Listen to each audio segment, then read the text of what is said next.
بسم اللہ الرحمن الرحیم۔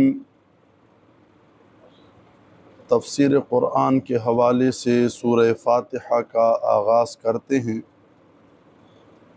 سورہ فاتحہ کا بنیادی تعارف، مقام نزول کہ سورہ فاتحہ کہاں پہ نازل ہوئی ہے، بہت سے اقوال ہیں لیکن ہم اکثر علماء کا قول ذکر کریں گے۔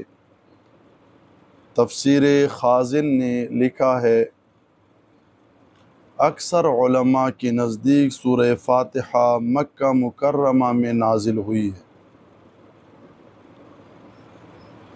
اس سورت کے اندر ایک رکوع، 7 آیاتیں، 27 کلمے اور 140 حروف ہیں۔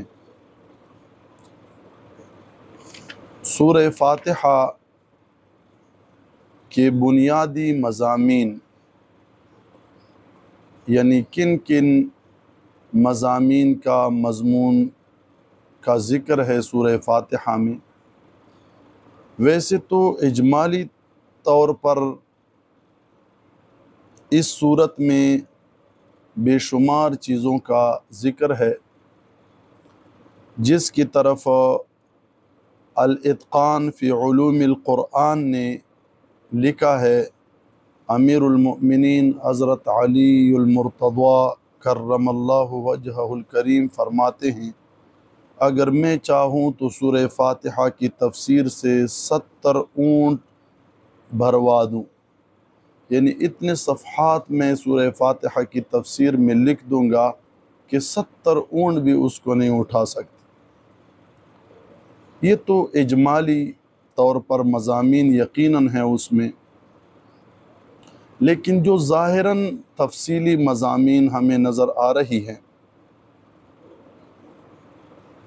وہ یہ ہے کہ اس صورت میں 4 بنیادی مضامین ہیں۔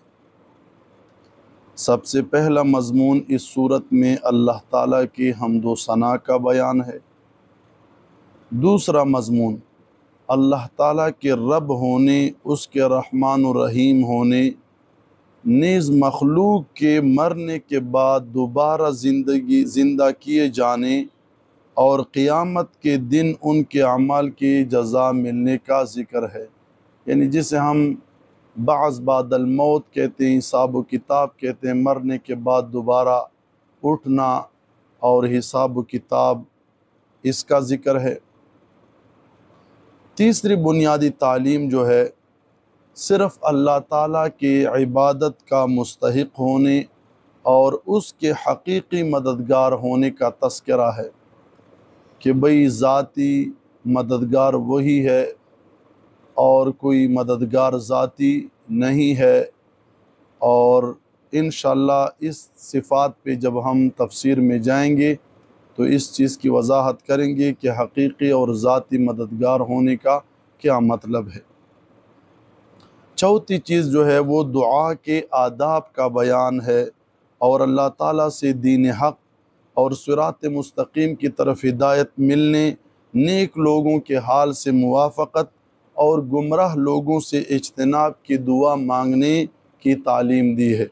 یعنی اللہ تعالیٰ نے دعا کے آداب بھی سکھائے ہیں اور صراط مستقیم پر استقامت کا درس بھی دیا ہے، دعا کی تعلیم دی ہے، نیک لوگوں کے ساتھ معیت، دوستی اختیار کرنے، ان کے راستے پر چلنے اور گمراہ لوگوں کے، بدعقیدہ لوگوں سے اجتناب کا درس سورہ فاتحہ نے دیا ہے۔